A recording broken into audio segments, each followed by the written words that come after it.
Hello YouTubers, this is Cessnaace back again with another 10 video ads video, this time concentrating on VHS tapes. Over this past weekend I went by the flea market and I picked up 15 VHS tapes at $1 a piece. She had a new genre this time that she had never covered before, or I had never seen her with any of tapes from this genre before. Anime. Row after row of anime, anime, anime, anime. And the thing about all this anime is it all looked brand new, except it wasn't sealed. And I asked her about it, and she said she had just bought them from someone.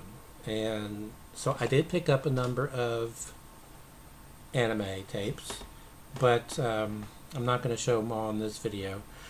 And I wanted other things, so I did get some other tapes too, but I will be going back to buy more anime the next chance I get. I also have enough LaserDisc to make up 2 videos. I have enough DVDs to make up, well, 1.5 videos.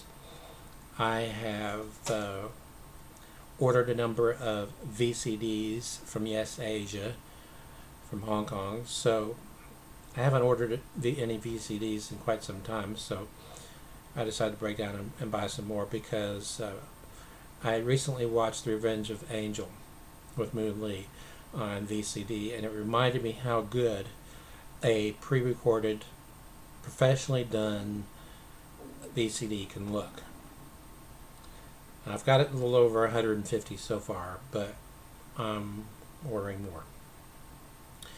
And then I've got more LaserDisc coming. I've got some CEDs I haven't shown, and I've got some Sega Master System games that I've ordered but haven't gotten here yet. But they should be here any day now. Now, this first film is one I already have on LaserDisc, and you might be saying, well, if you've already got it on LaserDisc, why are you buying it on VHS tape? OCD, at least that's the story I'm going by. There are plenty of films I have in multiple formats and multiple releases. For example, Princess Bride. I have Princess Bride on LaserDisc from, I think, Columbia TriStar, and then I have it again on LaserDisc from the Voyager Company as part of their Criterion collection. Have it on VHS, have it on DVD. My wife loves that movie. Same thing with the original Mel Brooks directed version of The Producers, starring Gene Wilder and Zora Mostel and Dick Shawn and Kenneth Mars, etc. I love that movie. Have it on VHS on the Magnetic Video label, on the Embassy Home Entertainment label, on the Nelson Home Entertainment label. I have it on LaserDisc on the Magnetic Video label, and I have it on DVD on the MGM Home Entertainment label. In any event, this is from 1980. In the basement of a medical school, Dr. Jessup floats naked in total darkness. The most terrifying experiment in the history of science is out of control, and the subject is himself. Altered States.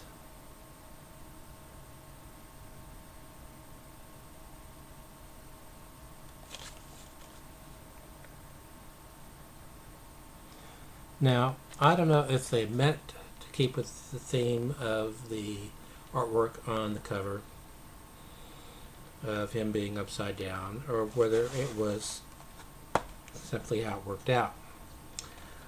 But the label is on the cassette upside down.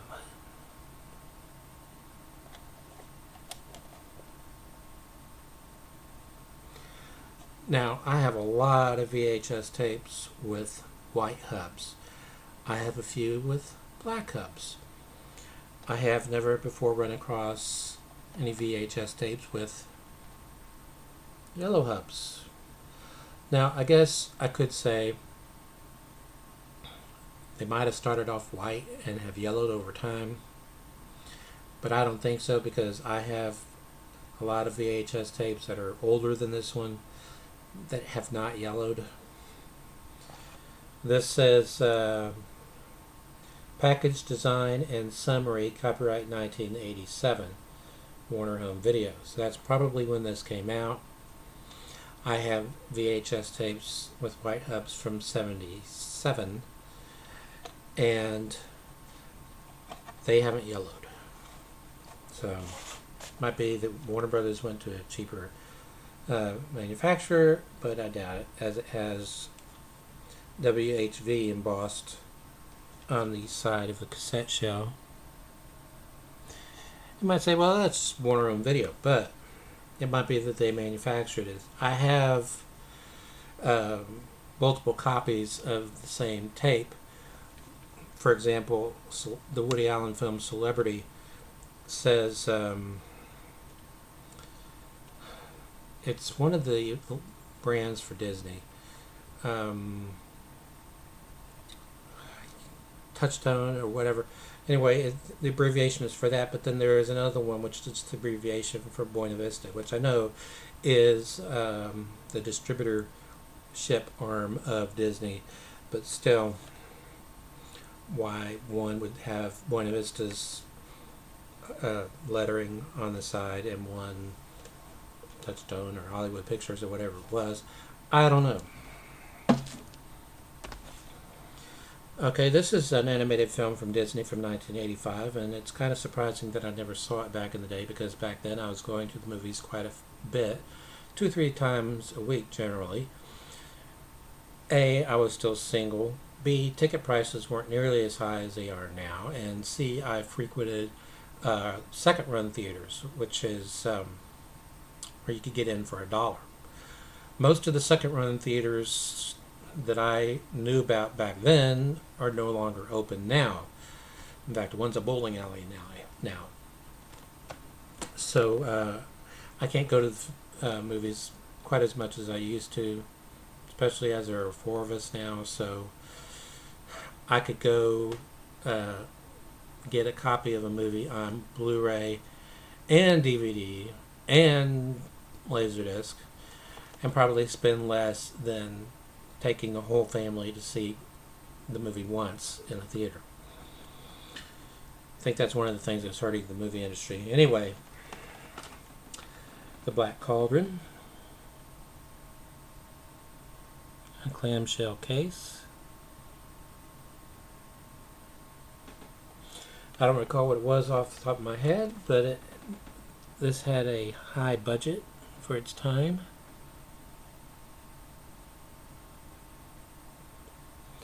I don't know if it was quite as high as the ill-fated Treasure Planet. That film didn't even make back its advertising budget.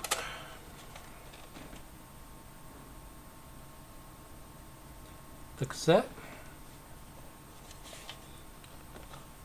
which has no evidence of it having been a rental. Okay, this next one is the oldest screener I have run across. I have quite a number of screeners on both VHS and DVD. This is VHS, obviously, and it's quite easy to narrow down when this came out. August 1990.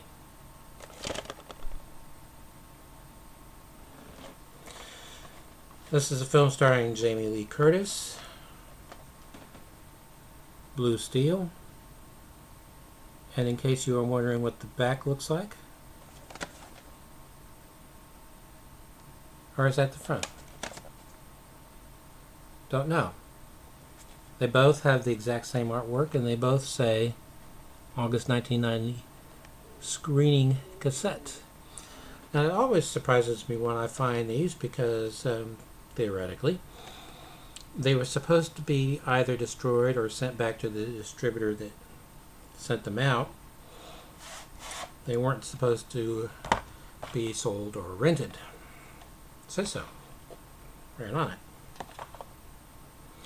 And many of them say return to distributor after use, or words along those lines.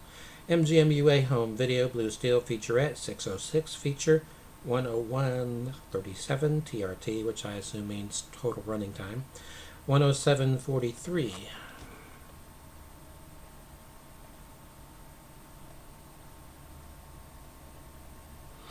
I know I have the resolution on my camera backed way down.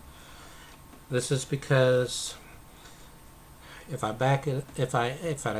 step it up just one notch, the audio is really bad, and if I make it to where it's just beautiful, you can't understand what I'm saying. I need to get this computer fixed. And I need to quit saying that I no longer buy, or that I don't buy, slow speed tapes, because I've been buying quite a few of them lately. The Bride. Of course, in the past I've always said, well, the cover appealed to me, so I went ahead and bought it. And the same is true in this case. The cover appeals to me, so I bought it. But I'm going to have to stop saying I no longer... I keep saying that. I don't buy slow-speed VHS tapes because I do.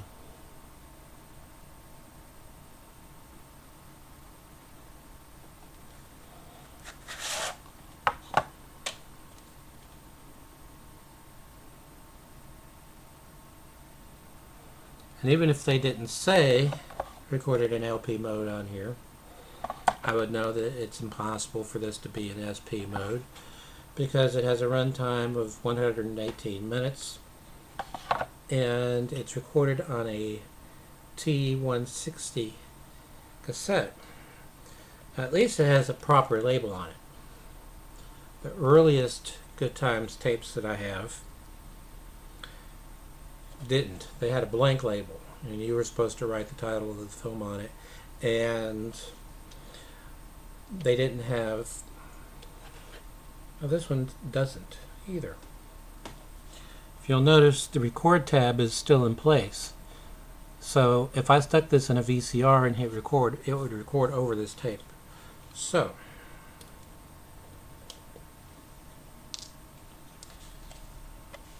the record tab is gone now. Okay. This is from a company I never heard of before, EI, Independent Cinema. It feels heavy enough to be an SP mode tape, but I'm not going to commit myself on that one way or the other. This is a sealed copy of Blood, Bullets, Buffoons.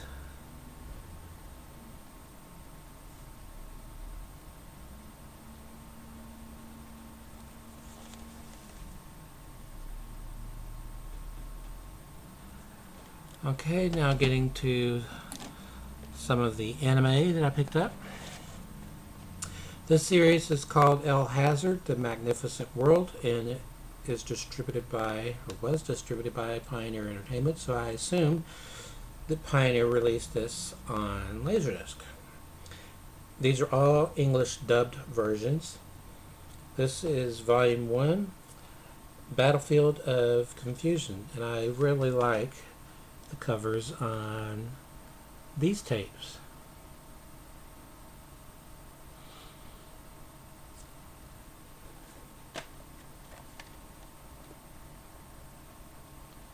Now, it kind of makes sense why Japan has a fascination with mushroom cloud imagery, being that they are the only country that has ever been on the receiving end of atomic bombs. And that's what that looks like. Mushroom cloud. If I didn't already say, this is Volume 1, Battlefield of Confusion.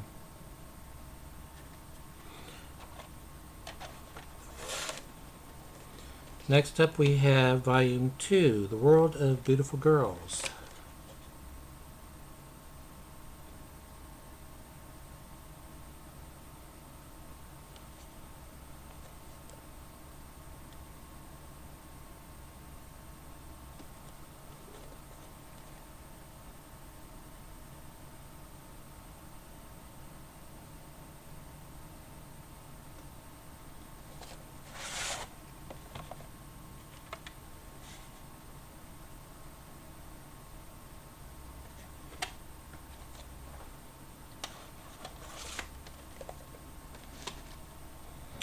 Volume 3, The World of Thunder.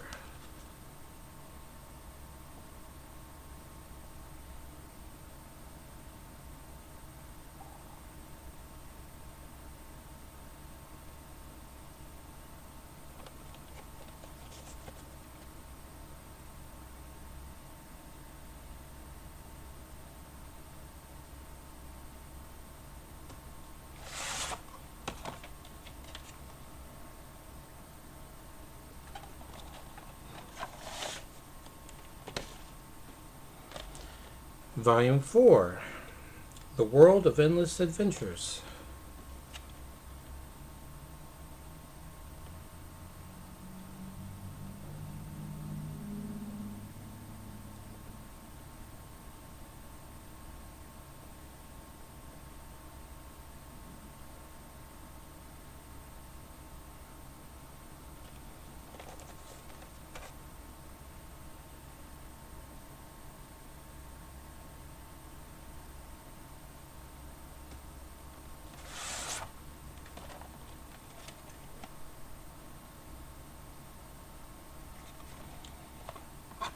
Okay, I'd never seen this movie before, but when I brought this tape home, my wife said that she had, and it didn't really do anything for her.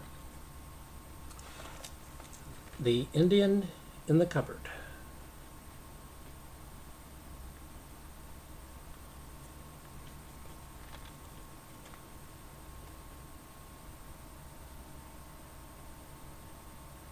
Now, it says each clamshell package contains cupboard. Reverse the paper insert to transform the outer box into a cupboard. Have that. Indian figurine. Don't have that. Key. Don't have that. Video cassette. Well, I do have that.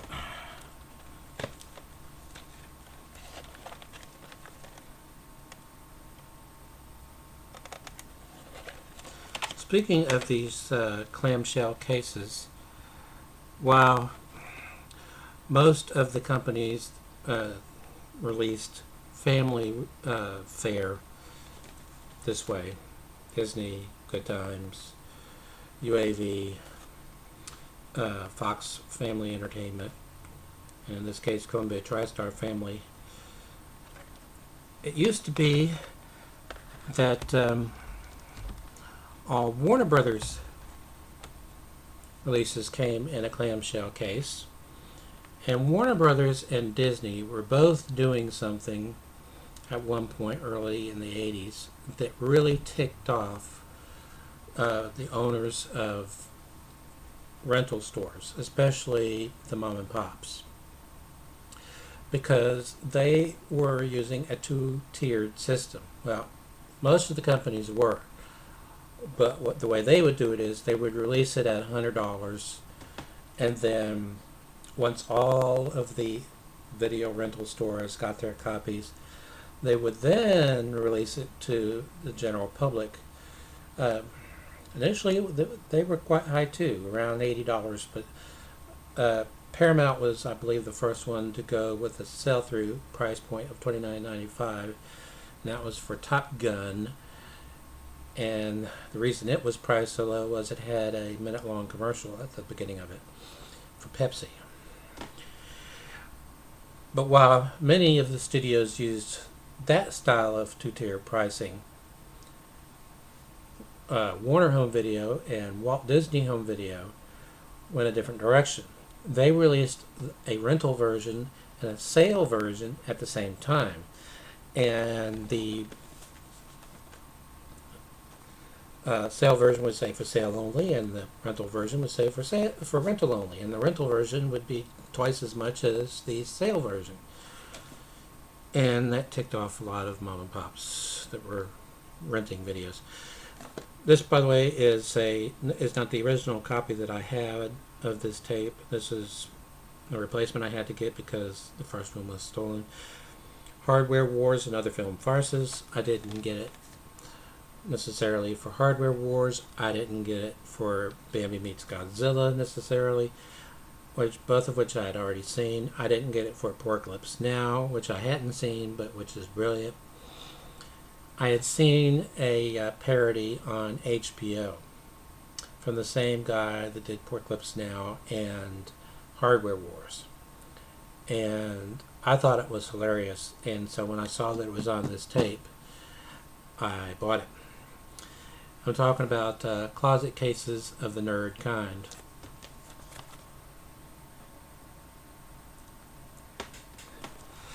Look at that, look at that. Now, like they're looking through binoculars, except they're holding Viewmasters.